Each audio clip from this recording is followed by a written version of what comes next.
Bueno, nosotros somos el equipo 7 y nuestro tema es la política laboral, el desempleo y la inflación. La siguiente, por favor.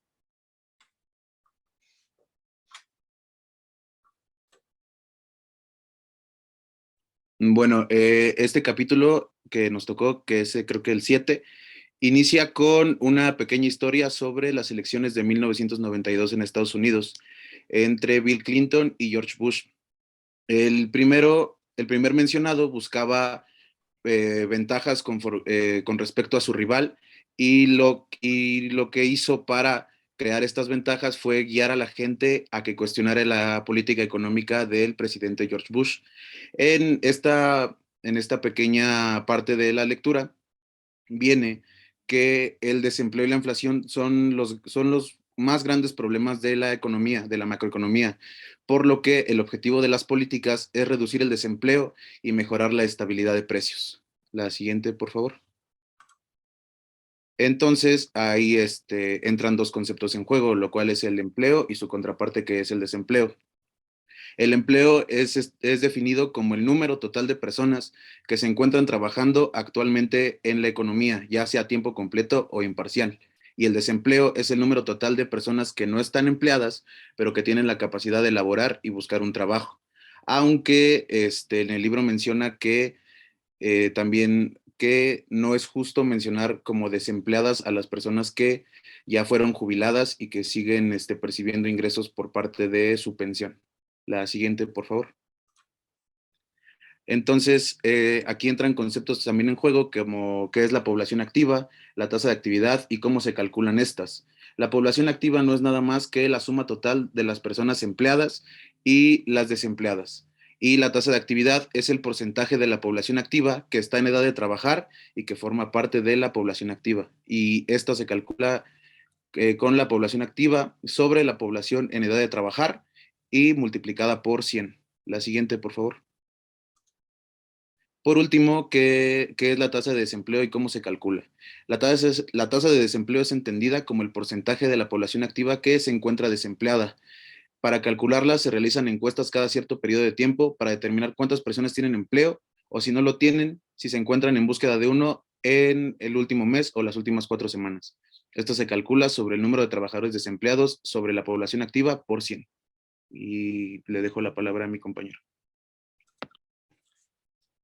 Ok, después para la fórmula tenemos que entender qué es una persona desempleada. Es una persona capaz de trabajar, que no tiene empleo y que está buscando uno. Otra cosa que hay que agregar sobre la tasa de desempleo es que indica lo fácil o difícil que es encontrar trabajo. Cuando es baja, obviamente es porque es muy fácil encontrar trabajo.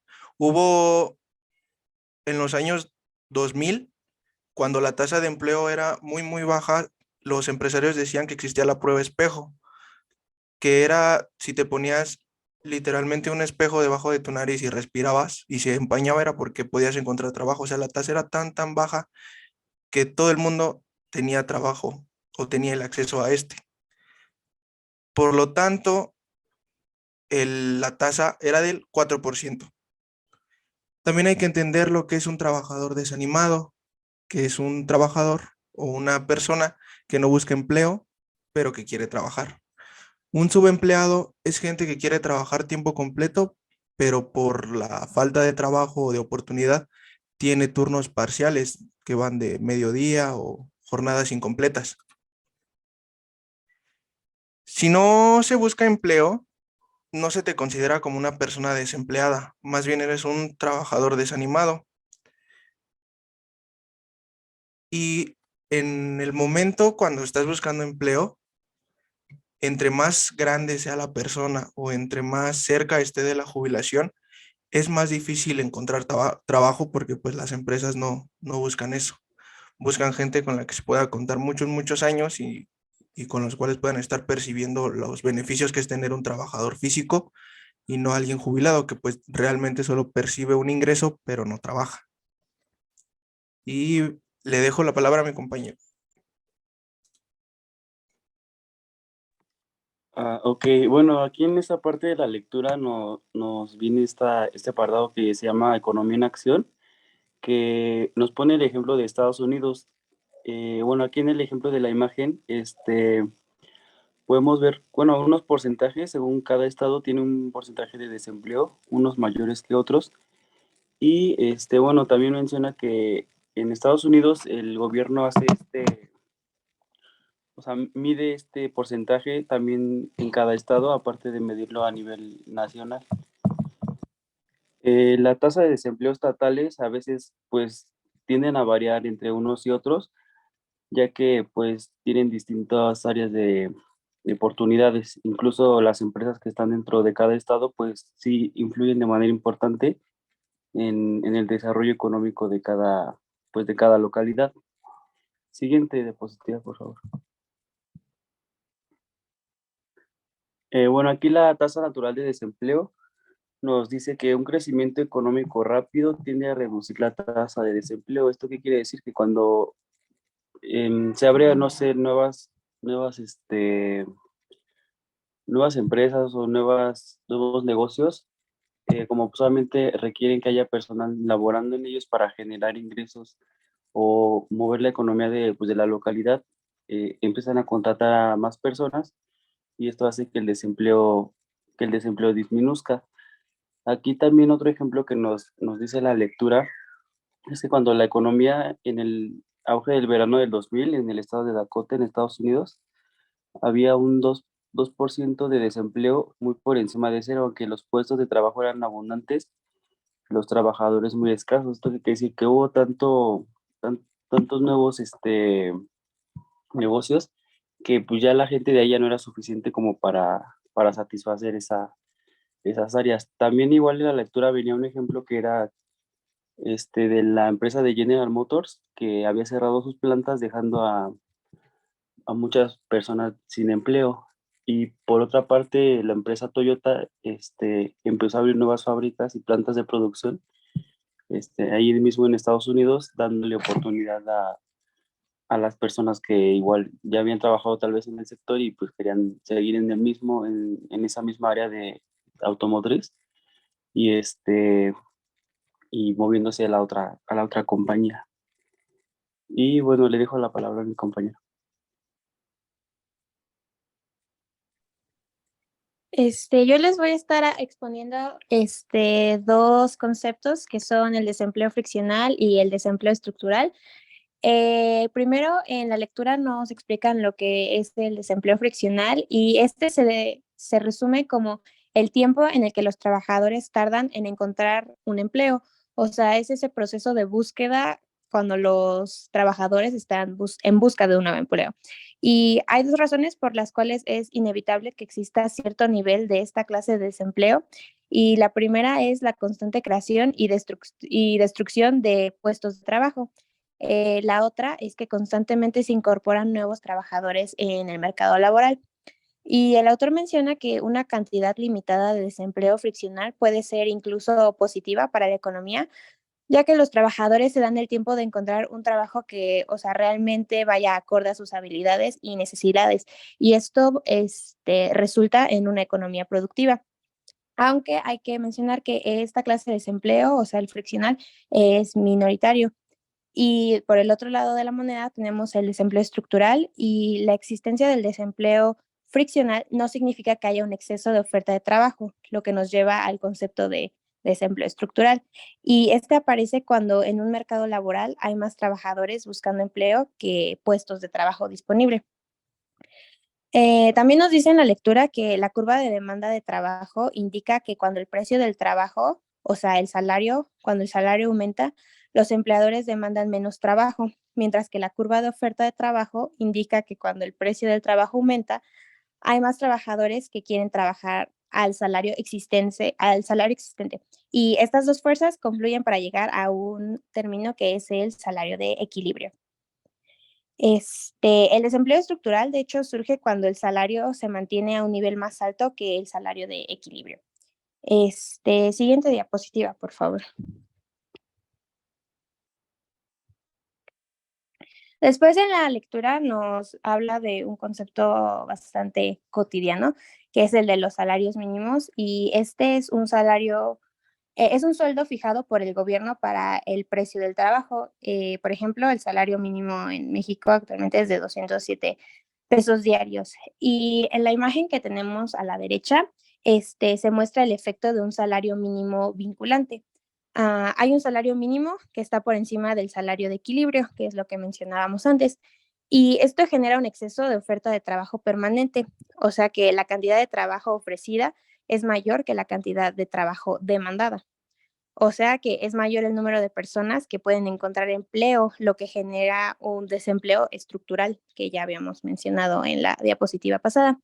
Y otro dato es que en la lectura se menciona que el argumento detrás del salario mínimo es que este está designado por los gobiernos para asegurar que las personas que trabajan ganen lo suficiente para permitirse un nivel de vida mínimamente aceptable.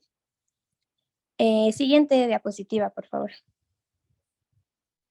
Después, el autor nos habla de lo que son los salarios de eficiencia y es una acción de las empresas que también puede contribuir al desempleo estructural. Y los salarios de eficiencia consisten en salarios que las empresas fijan por encima del salario de equilibrio, con el objetivo de lograr una mayor productividad de parte de sus trabajadores. Y las empresas están creando, o sea, esto significa que las empresas están creando incentivos para que sus trabajadores hagan mejor su trabajo. Y cuando muchas empresas pagan salarios de eficiencia, la consecuencia es que se genera una bolsa de trabajadores que quieren trabajar, pero que no encuentran empleo. Y esto también agrega al desempleo estructural que ya veníamos mencionando. Y después, brevemente, en la lectura se toca el tema de los sindicatos y estos ejercen su poder de negociación amenazando a las empresas con huelgas y la amenaza de una huelga puede traer consecuencias importantes para las empresas y la productividad de estas. Y la acción colectiva de los trabajadores los hace más poderosos de lo que serían individualmente. Los dejo con mi compañero. Bueno, después la lectura se vuelve a centrar concretamente en lo que es la tasa natural del desempleo. Nos explica que es inevitable tener un cierto desempleo friccional y desempleo estructural. En teoría, este desempleo se considera pues normal dentro de una sociedad o algún país. Las demás tasas alrededor de la tasa natural de desempleo fluctúan alrededor de ella, como el centro de las tasas de desempleo. Eh, Nos explica que el desempleo cíclico es la diferencia entre la tasa natural y la tasa que se esté analizando, ya sea de alguna comunidad, algún país, y nos arroja una especie de fórmula, la cual nos dice que el desempleo natural es igual al desempleo friccional más el desempleo estructural. Por otro lado, el desempleo observado es igual al desempleo natural y el desempleo cíclico, que ya los explicamos anteriormente. Gracias a su nombre, se cree que esta tasa natural de desempleo no puede variar en el tiempo, se modifica mediante políticas económicas que se implementen en una sociedad, pero esto es falso y más adelante veremos cómo es que se pueden dar estas variaciones. Este, la siguiente, por favor. Aquí en esta diapositiva podemos observar una gráfica que es de la Organización para la Cooperación y el Desarrollo Económico, la cual nos muestra el promedio de desempleo. Es una estimación burda de la tasa natural de desempleo, vaya, se puede interpretar como una gráfica de, de la tasa natural del desempleo. En esta gráfica, Alemania, Italia y Francia están por encima de la media gracias a las políticas económicas que implementan en los países, como lo son los salarios mínimos y las prestaciones por el desempleo. Bueno, como les mencioné, existen factores que nos permiten tener variaciones en la tasa de desempleo. Algunas variaciones son, por ejemplo, los cambios en las características de los trabajadores. Un ejemplo de esto es la edad de los trabajadores. Nos pone el ejemplo de que los adultos consiguen empleo más fácil. Esto es gracias a la experiencia que tienen ya trabajando. Por ejemplo, en el año 2009, la tasa global en Estados Unidos era del 10% y en adolescentes del 27%.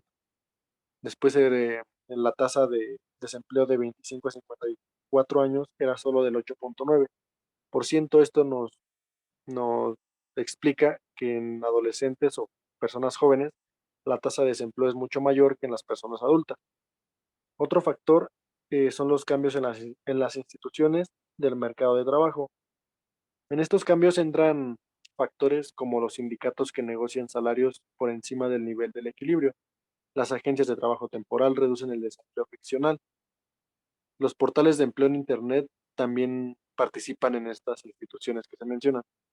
Todo esto se resume a que el cambio tecnológico también actual del Internet y todo eso colaboran a las alteraciones en la tasa de desempleo.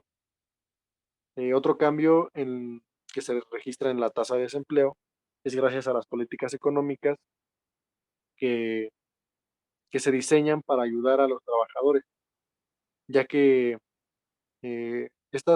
su impacto se genera gracias a que se generan políticas, por ejemplo, altas prestaciones por desempleo, la cual puede reducir como la motivación a las personas desempleadas a buscar empleo, ya que se les está dando alguna prestación o algún apoyo económico que pues las hace sentirse cómodos económicamente y no buscar el empleo.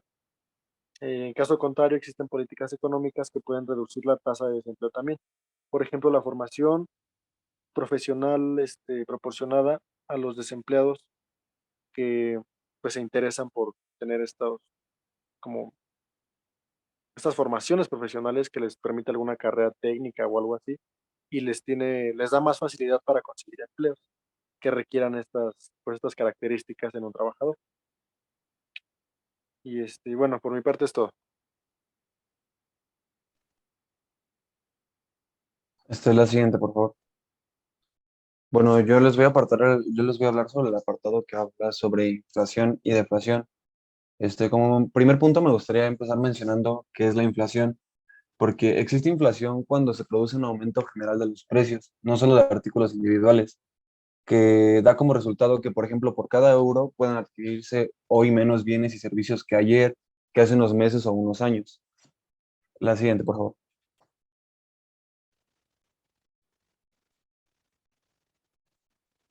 Siguiente.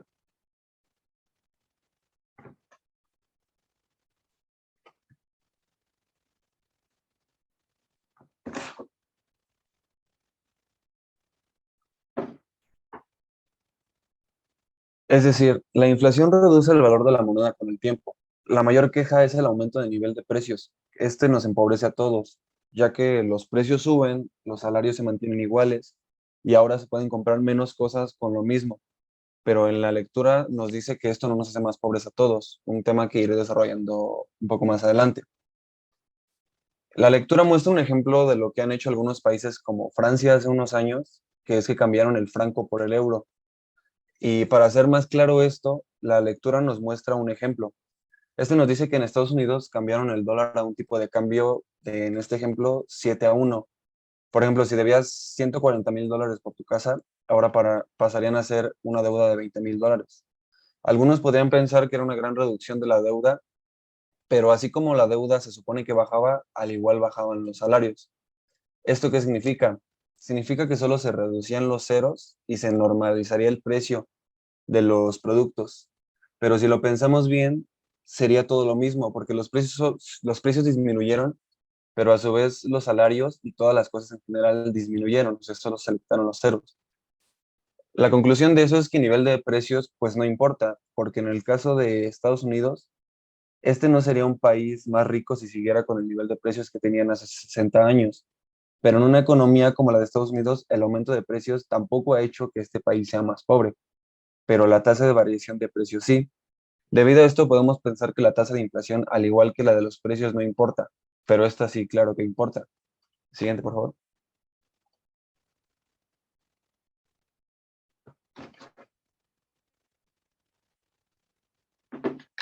Esta es la que sigue. En la figura 12-10 aclara la diferencia entre el nivel de precios y la tasa de inflación en los Estados Unidos entre el año de 1968 y 2009, con el nivel de precios medido en el eje vertical izquierdo y la tasa de inflación en el eje vertical derecho. En la década del 2000, el nivel general de precios era mucho más alto que lo que habría sido en el año de 1968. Pero eso, como previamente pues ya vimos, no importa. Sin embargo, la tasa de inflación de la última década fue mucho más baja que la década de 1970. Y eso es casi seguro que hizo que la economía fuera más rica de lo que hubiera sido si la inflación hubiera continuado siendo alta. Debido a esto, los economistas creen que las altas tasas de inflación imponen costes económicos importantes. Los más importantes de estos costes son llamados costes en la suela de zapatos, costes de cambio de menú y costes de unidad de cuenta. La que sigue, por favor.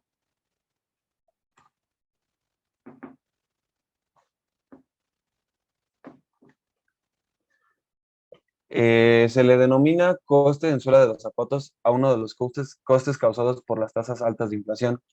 Esto quiere decir que, por ejemplo, la gente mantiene dinero en sus carteras, como pueden, pero tanto pueden ser en depósitos bancarios. Una tasa de inflación alta, sin embargo, hace que la gente mantenga menos dinero, porque el poder de compra y tanto del efectivo como el de los fondos depositados en las cuentas corrientes se va erosionando continuamente a medida que el nivel de precios aumenta.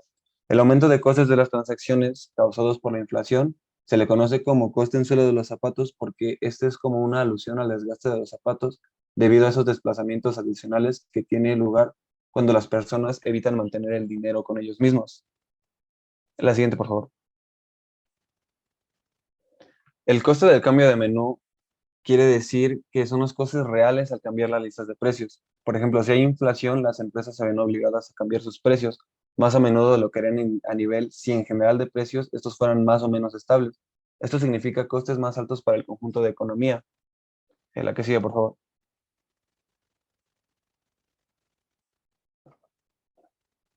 La que sigue.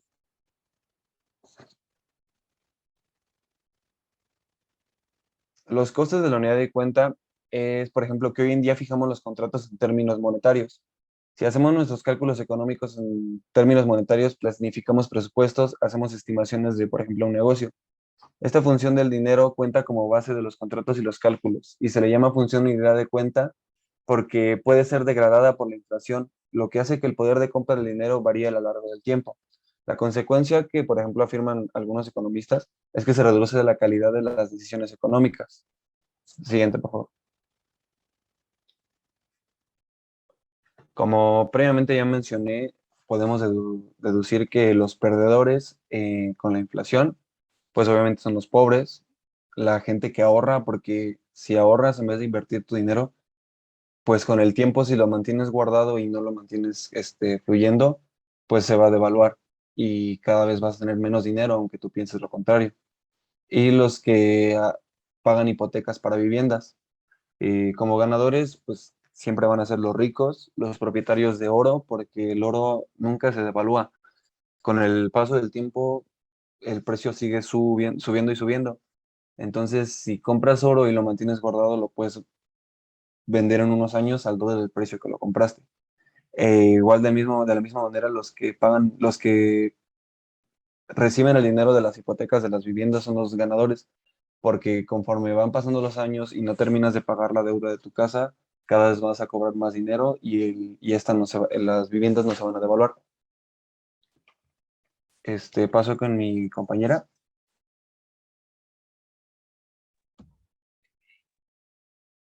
Bueno, como ya podemos observar, hay ganadores y perdedores dentro de la inflación. Esto significa que pues los perdedores generalmente es la clase obrera, como consecuencia pues, de los sistemas capitalistas que últimamente han estado dominando la economía. Cuando se supone que el gobierno lo que debe buscar es justamente mantener este orden y equilibrio para la clase trabajadora, entonces una de las primeras acciones es contener la inflación cuando ésta empieza a superar entre el 2 y el 3%. ¿Para qué? Para poder evitar otras medidas como la desinflación. La desinflación es la disminución del nivel general de precios de una economía para que los precios de los bienes y servicios se reduzcan en un tiempo determinado. Esta situación la logran a través de contener la demanda. Sin embargo, pues se sabe que al contener la demanda, pues también habría problemas en la oferta, porque el gobierno finalmente reduce la oferta monetaria y esto provoca caída de precios, que es causada también por el control de precios que ellos mismos ejercen. Y bueno, pues la oferta al final de cuentas termina siendo demasiada y las empresas tienen que disminuir su actividad para evitar que ésta se termine pues como en un almacén donde no se sabrá qué tanto tiempo estará allá. La contención de la demanda genera desempleo porque al disminuirse, esta condiciona los precios de las industrias. Y estas, pues al final de cuentas, tienen que de tomar medidas al respecto para que no afecten su propio capital. Además de otras consecuencias como los préstamos difíciles de pagar, provoca deflación, que pues es distinta a la desinflación. En la deflación justamente se trata de que esta caída de precios no sea menor de cero o en cero. En cambio, en la desinflación es como un proceso más lento, pero que no llegue hasta ese límite. Y bueno, también otra de las consecuencias es que se reduce el salario. Ya cuando se encuentra la desinflación, los gobiernos tienen que tomar acciones como políticas monetarias, en donde se restringe el dinero en circulación, que nos da resultado una reducción de tasas de interés o compra de bonos de gobierno por parte del Banco Central. Por ejemplo, en la lectura nos hacía un reencuentro de Israel en 1980, donde generalmente uno piensa que cuando hay inflación o este tipo de problemas están causados por guerras o por crisis políticas. Y el ejemplo en 1980 es que no había ninguno de estos problemas, sino más bien esta inflación se da gracias a errores en las políticas monetarias. Por eso el gobierno, al final de cuentas, termina jugando un papel fundamental. En estas políticas monetarias se supone que la gente ahora requería ir al banco para poder pagar en efectivo, aunque estos precios no fueran tan altos. Entonces la moneda como que se devaluó y pues necesitaban más cantidad de dinero, por así decirlo, para poder pagar algo. ¿Y qué fue una de las consecuencias? Ok, el gobierno toma otro tipo de políticas monetarias a tomar en acción y esto provoca que al final de todo, pues haya más gastos. Por ejemplo, en Israel de 1980, lo que provoca más gastos es que justamente como la gente quiere tener más dinero para poder pagar cosas que pues claramente no tenían como un gran valor, pues empieza a crear más bancos.